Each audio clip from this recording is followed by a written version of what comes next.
Film निर्देशक राज शांडेला से मिले सीएम धामी। अभिनेता राजकुमार तृप्तिया डिमरी से मुलाकात। मुख्यमंत्री आवास दून में हुई खास मुलाकात। प्रत्याशियों के नामांकन 22 से 27 मार्च के बीच संभव। चुनाव प्रबंधन समिति की हुई बैठक।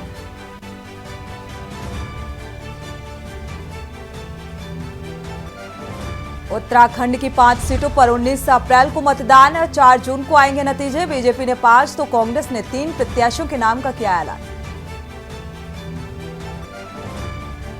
चुनाव आचार संहिता लागू होने के बाद निर्वाचन आयोग के उल्लंघन पर कार्रवाई। अब भवनों से हटाए गए बैनर पोस्टर। 7 करोड़ से अधिक की धनराशि सीज।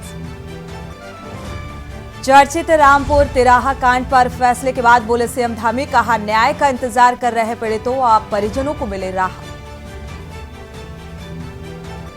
और होली पर बदल जाएगा उत्तराखंड का मौसम। अगले 2 दिन इन इलाकों में वर्षा बर्फबारी की आशंका। आप देख रहे हैं के न्यूज, खबरों का सारथी। खबर उत्तराखंड के साथ मैं सोनी चौहान। खबरों की शुरुआत अहम खबर के साथ देहरादून से। अहम खबर, सीएम धामी ने मीडिया सेंटर का शुभारंभ किया है। होटल पोर्टिको में ये शुभारंभ किया गया और शुभारंभ पार्टी के पदाधिकारियों और कार्यकर्ता इस दौरान मौजूद रहे। इस अवसर पर मीडिया सेंटर का उद्घाटन समारोह बीजेपी प्रदेश प्रभारी दुष्यंत गौतम की मौजूदगी और प्रदेश अध्यक्ष पूर्व सांसद नरेश बंसल भी इस बीच मौजूद रहे। मीडिया सेंटर का उद्घाटन किया गया और इस समारोह में कार्यकर्ता और पार्टी के पदाधिकारियों की मौजूदगी।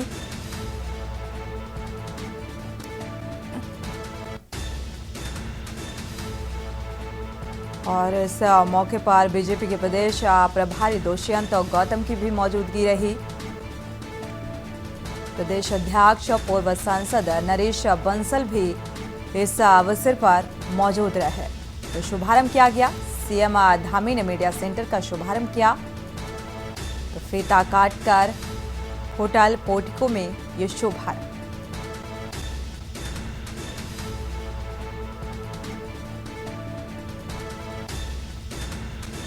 देहरादून से अहम खबर, उत्तराखंड के सीएम धामी ने शुभारंभ किया। इस मौके पर पार्टी के पदाधिकारियों की मौजूदगी, कार्यकर्ताओं की भी मौजूदगी रही। मीडिया सेंटर का उद्घाटन समारोह में शामिल होने के लिए पहुंचे बीजेपी के प्रदेश प्रभारी दुष्यंत गौतम, तो प्रदेश अध्यक्ष पूर्व सांसद नरेश बंसल भी इस दौरान मौजूद रहे। इस कार्यक्रम का हिस्सा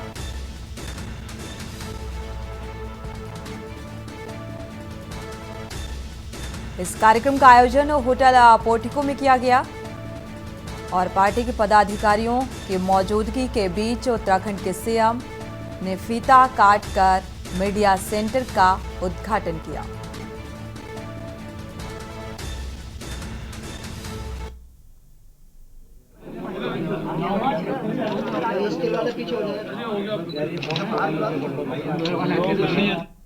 बढ़ते आगे रुक करते हैं देहरादून का। बीजेपी की 5 लोकसभा सीटों का नामांकन घोषित तो हो चुका है और 22 को अल्मोड़ा सीट का नामांकन होना है। 23 हरिद्वार लोकसभा सीट का नामांकन, 26 को टिहरी और पौड़ी सीट का नामांकन होगा, 27 को नैनीताल सीट का नामांकन होगा।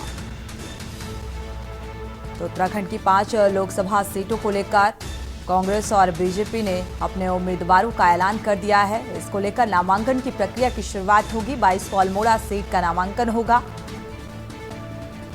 और इसके बाद 23 को हरिद्वार लोकसभा सीट का नामांकन। हरिद्वार सीट हर एक राजनीतिक दल के लिए बेहद अहम, कांग्रेस और या बीजेपी का जिक्र करें। 27 को नैनीताल सीट का भी नामांकन भरा जाएगा। नामांकन प्रक्रिया की शुरुआत देहरादून से अहम खबर आपको बता रहे हैं।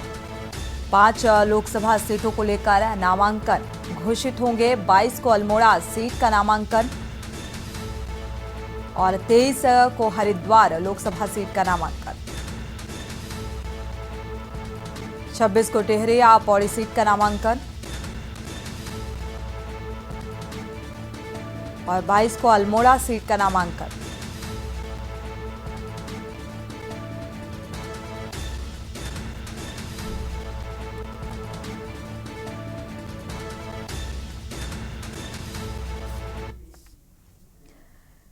खबर लक्सर से है, जहां आईजी रेलवे अंबिका नाथ मिश्रा ने लक्सर रेलवे स्टेशन पहुंचकर जेआरपी थाने का निरीक्षण किया और निरीक्षण के बाद रेलवे से जुड़े पुलिस अधिकारियों और कर्मचारियों से जुड़े सुरक्षा बैठक भी ली। इस दौरान उन्होंने खासतौर पर होली के त्यौहार को लेकर तमाम जरूरी दिशा निर्देश भी दिए। ट्रेनों में यात्रा करने वाले यात्रियों और रेलवे स्टेशनों पर दिन रात ठहरने वाले यात्रियों की सुरक्षा को लेकर कर्मचारियों को मुस्तैद रहने की सलाह दी और बताया कि लक्सर चूंकि उत्तराखंड का पहला और मुख्य रेलवे स्टेशन माना जाता है, इसीलिए लक्सर जीआरपी थाने और उससे संबंधित पुलिस चौकियां भी जिम्मेदारी खास हो जाती है और इसीलिए तमाम पुलिसकर्मियों को शेड्यूल के हिसाब से 24 घंटे पूरी ईमानदारी से मुस्तैदी से ड्यूटी देकर यात्रियों की सुरक्षा की जिम्मेदारी निभानी होगी।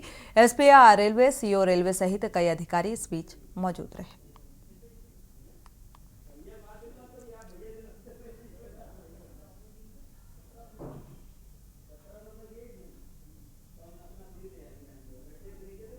सर मैं आया था यहाँ पर पोस्ट जो हमारा है लक्सर पोस्ट, उसके निरीक्षण के लिए, और हमने सुरक्षा सम्मेलन लिया है जिसमें स्टाफ की यदि कोई समस्या है तो उसको हम लोग सुनते हैं, उसका निवारण करते हैं और उनके सुझाव भी लेते हैं कि पोस्ट की बेहतरी और रेलवे सुरक्षा बल और कितना अच्छा काम करे जिससे हमारा अच्छा नाम सम्मान हमको समाज के द्वारा मिल सके।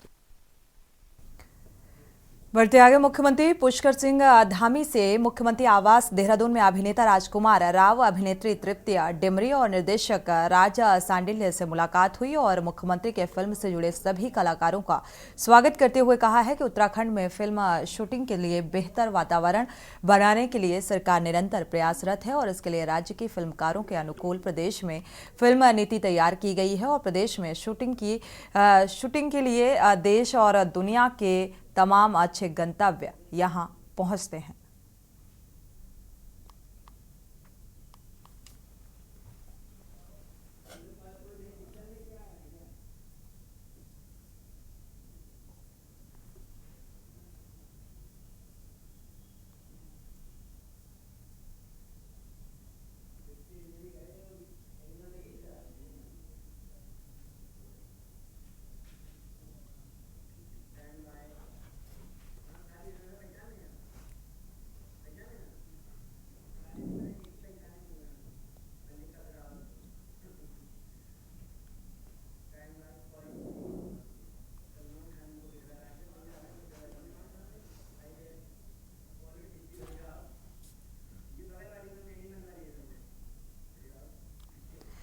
रुक करते हैं अगली खबर का। गढ़वाल लोकसभा सीट से बीजेपी का प्रत्याशी घोषित होने के बाद पहली बार कोटद्वार पहुंचे अनिल बलूनी का बीजेपी कार्यकर्ताओं ने जोरदार स्वागत किया और कौड़िया से लेकर झंडा चौक तक इस दौरान बीजेपी कार्यकर्ताओं द्वारा रोड शो का आयोजन किया गया और इसमें सैकड़ों की संख्या में भाजपाइयों ने हिस्सा लिया। इस दौरान पूर्व मुख्यमंत्री और हरिद्वार लोकसभा सीट से बीजेपी प्रत्याशी त्रिवेंद्र सिंह रावत, गढ़वाल लोकसभा सीट से सह प्रभारी हेमंत द्विवेदी सहित बड़ी संख्या में बीजेपी नेता इसमें शामिल हुए।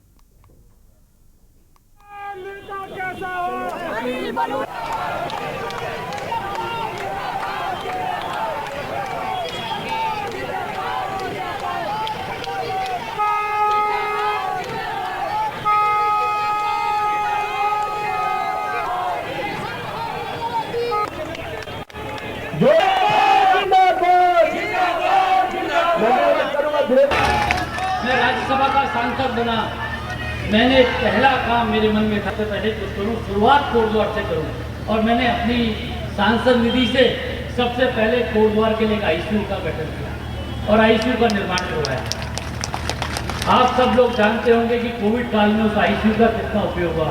हमारे कोटद्वार के माताएं बहनें, हमारे भाई, उन सब के बहुमूल्य जीवन को बचाने के लिए उस आईसीयू का बहुत बड़ा उपयोग हुआ। आप सब लोग यहाँ के व्यापार मंडल के लोग आए कि यहाँ से जो ट्रेन है वो बंद हो गई है, कोई और ट्रेन चलनी चाहिए। एक रात्रिकालीन सेवा के लिए 2 डब्बों की मांग थी। मैंने कहा भाई 2 डब्बों की मांग क्यों करते हो, पूरी ट्रेन की मांग करो। और 2 डब्बे यहाँ रानी के मसूरी एक्सप्रेस में लगते थे, मैंने कहा नहीं, पूरी ट्रेन मिलेगी और पूरी एक नई ट्रेन यहाँ से रात्रि सेवा। बीजेपी प्रदेश कार्यालय देहरादून में लोकसभा चुनाव प्रबंधन की बैठक हुई और इस दौरान नामांकन के साथ ही चुनाव प्रचार और बड़े नेताओं की रैलियों को लेकर चर्चा हुई। बीजेपी प्रदेश अध्यक्ष महेंद्र भट्ट ने बताया कि प्रत्याशियों के नामांकन के दिन तय कर लिए गए हैं और मंगलवार को इसका ऐलान किया जाएगा। बैठक के दौरान चुनाव प्रचार में तेजी लाने के साथ ही हर वर्ग से संपर्क करने के निर्देश दिए गए। इसके साथ ही चुनाव प्रचार में राज्य संगठन के साथ ही बूथ और पन्ना स्तर तक समन्वय बनाने और बूथ स्तर छोटी छोटी बैठकों का आयोजन करने के निर्देश दिए गए। धामी सरकार के 2 साल पूरे होने और अगले माह पार्टी के स्थापना दिवस सहित कई कार्यक्रम आयोजित किए जाने पर भी निर्णय लिया गया। आज ये सूची केंद्रीय नेतृत्व को भेज दी जाएगी।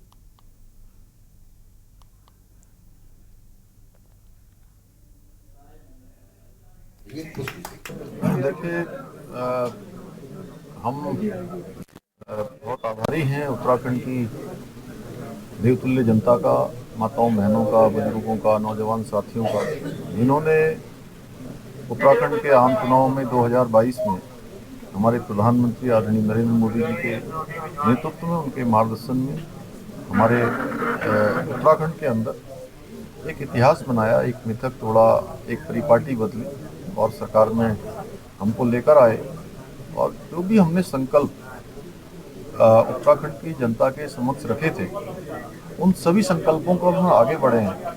बहुत सारे संकल्प, बहुत सारे वायदे हमने पूरे किए हैं। डबल इंजन की सरकार तेजी से आगे बढ़ी है और उसी का आज परिणाम है कि अभी पूरे राज्य के अंदर हमने अनेक मातृशक्ति के कार्यक्रम किए।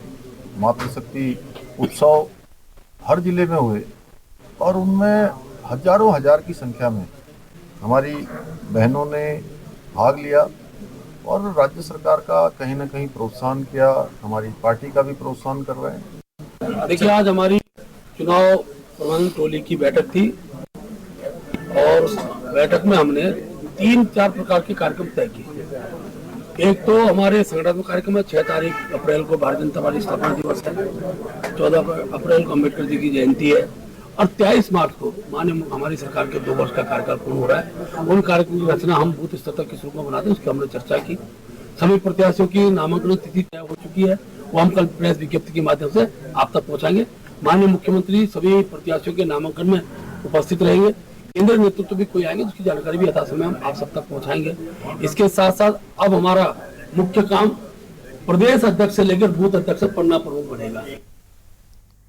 रुक करते हैं अगली खबर का। देहरादून में लोकसभा चुनाव के लिए पीठासीन अधिकारियों को निम्बूवाला स्थित पर्यटन विभाग के प्रेक्षागृह में प्रशिक्षण दिया गया और जिला निर्वाचन अधिकारी डॉक्टर सोनिका ने पीठासीन अधिकारियों को स्पष्ट निर्देश दिए हैं कि चुनाव पूर्व प्रशिक्षण में बताई जा रही बातों का चुनाव के दौरान पूरा ध्यान रखा जाए। ईवीएम के संचालन से लेकर लिफाफों की सील करने तक में तय प्रक्रिया का पालन किया जाए और साथ ही पोलिंग पार्टी में शामिल अधिकारी और कर्मचारी किसी भी राजनीतिक दल, प्रत्याशी के अभिकर्ता, किसी अन्य व्यक्ति, संस्था से कोई सामान, वाहन या अन्य वस्तु न ले। मतदान पार्टी को आवंटित वाहन से ही पोलिंग बूथ पर पहुंचे और उसी वाहन से वापस लौटे। एक प्रक्रिया के बारे में भली भांति यहाँ पे बताया गया है। फिर आता है थलिंग दी जाती है, कैसे सीलिंग होनी है, कहाँ से कौन सा लिफाफा आचार संहिता लगने के बाद हमारी टाइमलाइन होती है। उसके अनुसार जो 24 घंटे में, 48 घंटे में और 72 घंटे में हम लोगों को जो संपत्तियां होती हैं उनसे होर्डिंग्स और पोस्टर्स हटाने होते हैं। उसके अलावा भी डेली रिपोर्टिंग हमारी चलती है। हमारा एमसीसी का सेल, हमारा सीविजिल का सेल और जो हमारा कंट्रोल रूम है वो एक्टिवेटेड है, जिस दिन से अनाउंसमेंट हुआ है।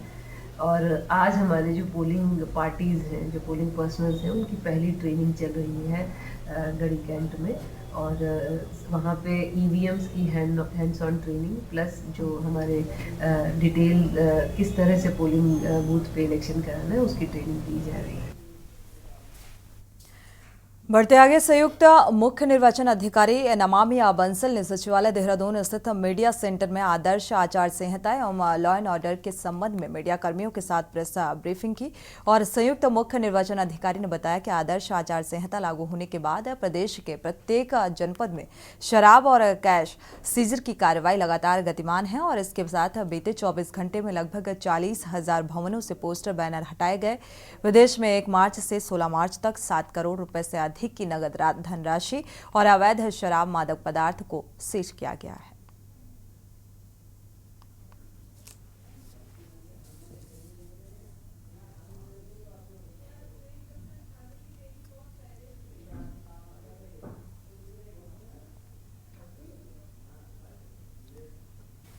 पहली बात तो जो बतानी है वो यही कि आदर्श आचार संहिता के लागू होने के बाद प्रदेश में इसके अनुपालन के लिए विभिन्न जनपदों में अलग अलग टीमों के द्वारा कार्रवाई की जा रही है और इसकी 24 घंटे की और अब 48 घंटे की रिपोर्ट अवेटेड है। 24 घंटे की रिपोर्ट्स हमारे पास ऑलरेडी आ गई हैं और सभी जगह जैसे जो डिफेसमेंट है उसको हटाने की कार्रवाई और एक्साइज और कैश सीजर को लेकर के कार्रवाई ये सभी गतिमान हैं।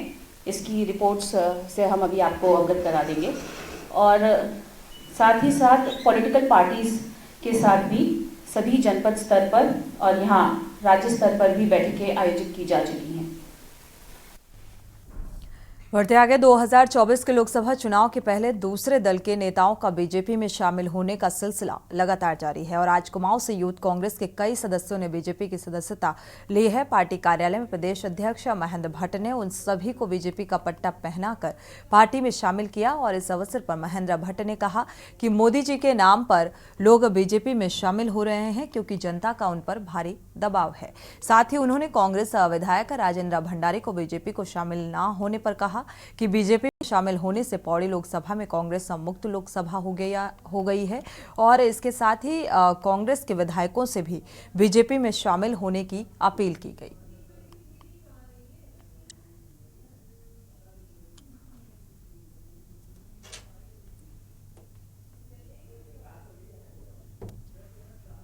पुष्कर धामी जी के काफी आकर्षण है और मैं पहले दिन से इस बात को कह रहा हूँ कि जब समाज के बीच में विपक्षी दल के व्यक्ति जनता के बीच में विरोध का विषय बचता नहीं है और जब मोदी जी विरोध की बात होती है तो जनता उसका विरोध करती है, तो मोदी जी के कार्यों का प्रभाव है कि जनप्रतिनिधियों में बहुत बड़ा जन दबाव है और वही जन दबाव जो है सबको भारतीय जनता पार्टी को आकर्षित कर रहा है। और मुझे बताते खुशी है कि लगभग 1,000 नहीं ज़्यादा इसमें 11,000 समथिंग की हमारी दूसरे दल लोगों की संख्या बन चुकी है। कल विधिवत आंकड़ा कल हम जारी कर देंगे कि अभी तक टोटल की स्थिति हुई। इसमें अनेकों पूर्व विधायक हैं और मुझे बताते खुशी है कि कल कांग्रेस के जो वर्तमान विधायक बद्रीनाथ क्षेत्र से हैं उन्होंने बीजेपी की सत्ता लेने के बाद पौड़ी लोकसभा को कांग्रेस रुक करते हैं डोईवाला का। डोईवाला नगर पालिका क्षेत्र के आर्य नगर में लंबे समय से पेयजल आपूर्ति की समस्या से जूझ रहे दर्जनों परिवार के लोगों ने जल संस्थान कार्यालय डोईवाला में आकर अपनी शिकायत दर्ज कराई और कहा कि पीने के पानी के लिए हम टैंकर्स पर निर्भर हैं। जल संस्थान डोईवाला के सहायक अभियंता विनोद असवाल ने सभी उपभोक्ताओं को जल्द पानी की सप्लाई को दुरुस्त करने का आश्वासन देते हुए कहा है कि क्षेत्र में नए ट्यूबवेल लग रहे हैं जिनका काम पूरा होते ही क्षेत्रों में पानी की समस्या का समाधान हो जाएगा। साथ ही जल संस्थान के अधिकारी लोगों से अपील करते हुए कहते नजर आए कि 3 महीनों में गर्मियों के समय में पानी की कमी हो जाती है, इसलिए पानी की बर्बादी कम से कम करें।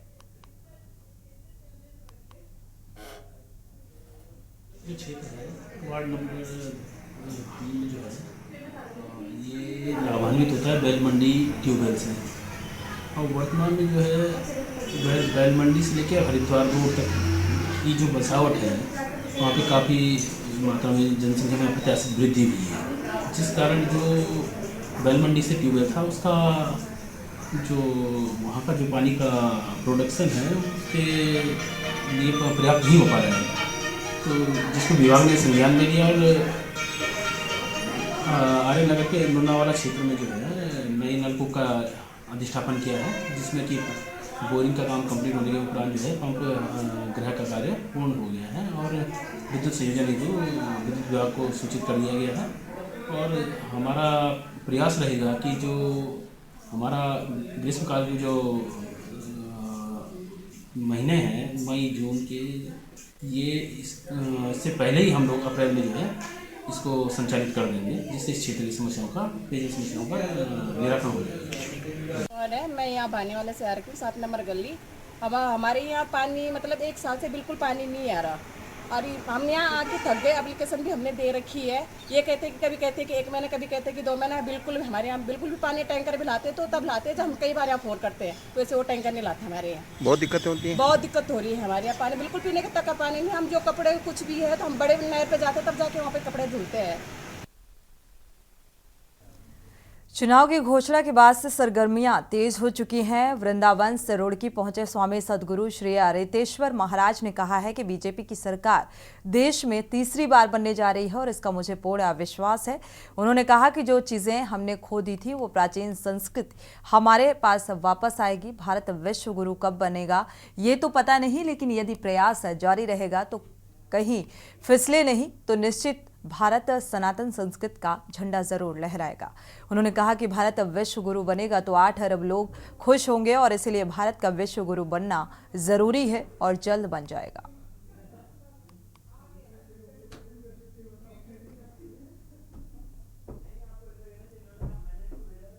सनातन धर्म के आगे रहने से एक लाभ ये होगा कि सनातन धर्म वसुधैव कुटुंबकम की बात करता है, अर्थात सनातन धर्म 8 अरब लोगों की बात करता है। मुझे लगता है सिर्फ भारत के लोग ही नहीं 8 अरब लोग खुश होंगे कि अगर इस संप्रदाय और इस संस्कृति को मानने वाला कोई व्यक्ति शीर्ष पर आता है तो हमारे लिए भी कुछ करेगा। तो यह सबके लिए है और ये सरकार कंटिन्यू करेगी। तो मुझे विश्वास है जो चीज़ें हमने गुलामी के काल में खो दी हैं, धीरे धीरे वो प्राचीन संस्कृति हमारे पास आएगी। हमारा हैप्पीनेस इंडेक्स बढ़ जाएगा। जैसे भूटान का ज़्यादा है, अभी मैंने सुना, इंडिया का कम है, भारत का कम है। तो भारत भी सनातन संस्कृति की रूट की तरफ जब लौटेगा तो हम हैप्पी हो जाएंगे। आपको क्या चाहिए? प्रवचन चाहिए कि खुशी चाहिए? बोला प्रवचन से हमको कोई मतलब नहीं, हमको खुशी चाहिए। अर्थात हम सब हैप्पीनेस खोज रहे हैं और हैप्पीनेस तभी आ सकता है जब हम अपने मौलिक रूटों से जुड़ेंगे, रूट से जुड़ जाएंगे। और वो सनातन संस्कृति से जुड़ने के बाद आपके जीवन में हैप्पीनेस, आनंद, ब्लिसफुलनेस आ जाएगा। इसलिए मैं इस सरकार को पसंद करता हूं।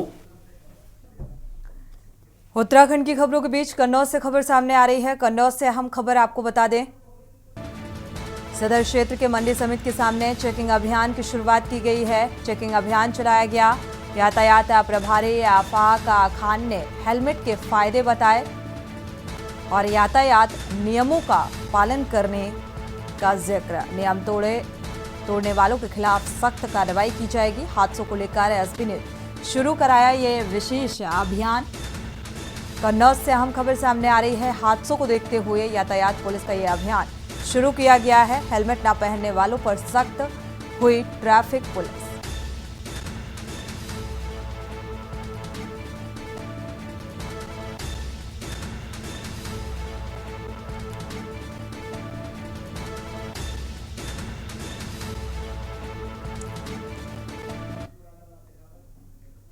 और इसी बीच मुरादाबाद से खबर सामने आ रही है। पैसे के लेन देन का मामला सामने आ रहा है। पैसे के लेन देन के चक्कर में एक महिला की जमकर पिटाई की गई। मुरादाबाद से बड़ी खबर, दबंगों ने महिला को जमकर पीटा। जो वजह निकलकर सामने आई इस महिला की पिटाई की, दरअसल पैसों के लेन देन का ये पूरा मामला, जिसके चलते ये दबंग इस महिला को पीटते हुए नजर आए। हालांकि महिला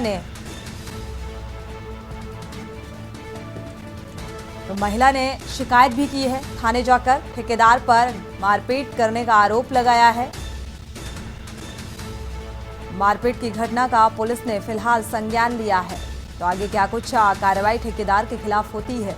मुंडा पांडे थाना इलाके का ये पूरा घटनाक्रम सामने आ रहा है। खाई खेड़ा की ये घटना है जहां पर एक महिला की पिटाई पैसे के लेन देन को लेकर की गई और इस बात की शिकायत थाने में की गई है इस महिला के द्वारा और प्रशासनिक स्तर पर इस मामले का संज्ञान लिया गया है। ठेकेदार के खिलाफ क्या कुछ कार्रवाई होती है ये फिलहाल देखना होगा।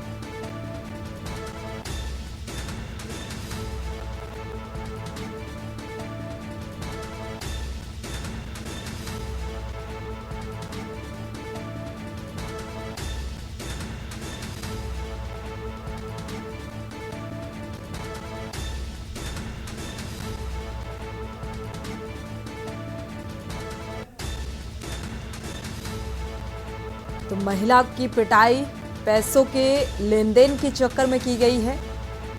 थाना मुंडा पांडे की ये घटना है जहां पर तमाम लोग इस बीच खड़े हुए भी नजर आए, लेकिन किसी ने बचाने की जहमत नहीं उठाई। जो ठेकेदार दबंग है वो मारपीट करता हुआ नजर आया। और इसी बीच राजधानी लखनऊ से खबर सामने आ रही है। लखनऊ से अहम खबर आपको बता दें, महिला से युवक अभद्रता करता हुआ नजर आया और इस पूरे घटनाक्रम का वीडियो सामने आ रहा है। महिला को माचिस से जलाने की धमकी, महिला दुकानदार से अभद्रता करते हुए युवक का वीडियो वायरल हुआ है। नशे में धुत युवक ने अभद्रता की महिला से और गालियां और मारपीट भी की गई। हालांकि ये पूरा थप्पड़ मारने का मामला सामने आ रहा है। तो महिला दुकानदार से अभद्रता करते हुए युवक का वीडियो वायरल हुआ है। नशे में धुत युवक ने अभद्रता की, गालियां और मारपीट कर मौके से फरार हो गया। पुलिस ने महिला की शिकायत पर केस दर्ज कर लिया है, जांच पड़ताल शुरू कर दी है।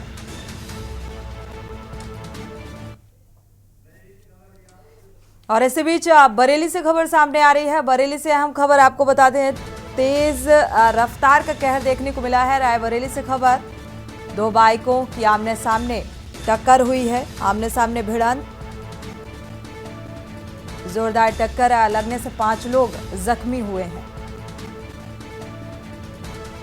गुरबख्शगंज थाना क्षेत्र के मलिका मऊ चौबारा की यह घटना बताई जा रही है, जहां बाइकों की आमने सामने भिड़ंत से यह हादसा हुआ। करीब 5 लोग जख्मी बताए जा रहे हैं। इस हादसे में 2 बाइकों की आपस में टक्कर से यह हादसा हुआ।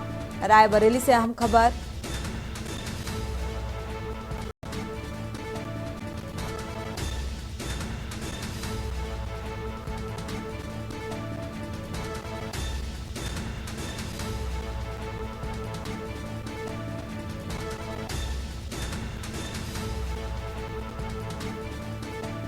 टक्कर की वजह तेज रफ्तार निकलकर सामने आ रही है। तेज रफ्तार की वजह से ये टक्कर हुई और 5 लोग इस हादसे का शिकार, 5 लोग जख्मी हुए हैं, घायल हुए हैं।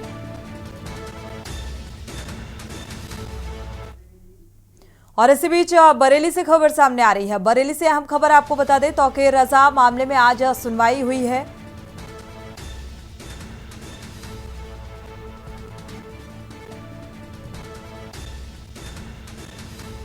तो सुनवाई होनी थी, तो फिलहाल तौकीर रजा मामले में सुनवाई नहीं हुई है।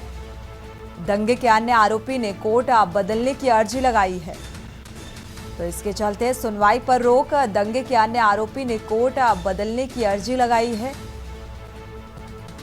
आरोपी शाहरुख ने जिला जज से यह अर्जी लगाई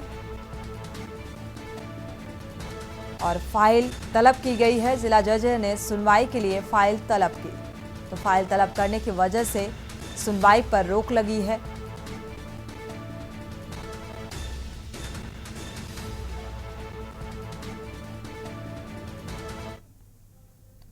इसी के साथ बुलेटिन में फिलहाल बस इतना ही। आगे खबरों के लिए आप देखते रहिए के न्यूज़ इंडिया।